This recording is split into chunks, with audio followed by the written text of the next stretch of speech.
Hello बच्चों, चलिए प्रश्न को देखते हैं। प्रश्न है, एक परिमेय और एक अपरिमेय संख्या का गुणनफल सदैव अपरिमेय होता है। हमें यहाँ पर एक कथन दिया गया है, हमें बताना है कि यह कथन सत्य है या असत्य है। तो इस प्रश्न को हल करने से पहले जो प्रश्न की मुख्य अवधारणा है उस पर विचार करते हैं। इस प्रश्न के लिए जो मुख्य अवधारणा है वह हो जाएगी परिमेय संख्या, अर्थात हम यहाँ पर यह देखेंगे परिमेय संख्या किसे कहते हैं। तो वे संख्याएं जिन्हें P बटा Q के रूप में लिखा जा सके जहां Q बराबर नहीं हो शून्य के तथा P व Q सह अभाज्य संख्या हो, परिमेय संख्या कहलाती है।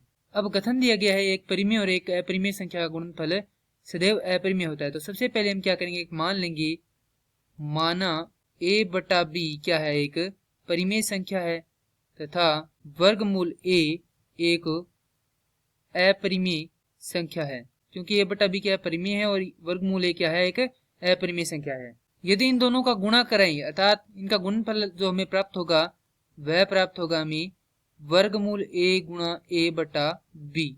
तो यह क्या है, एक अपरिमेय संख्या है। क्यों है, क्योंकि यहाँ पर जो वर्गमूल a है उसका कोई निश्चित मान नहीं होगा। जैसे कि हम देखें, यदि हम कोई अंकीय मान लेते हैं, a का मान ले लेते हैं 3, b का मान ले लेते हैं 4 गुणा वर्गमूल a अर्थात वर्गमूल 2 कर लेते हैं, तो यहाँ से हम देख के लिख सकते हैं कि 3 गुणा वर्गमूल 2 का मान होता है 1.141 भाग 4।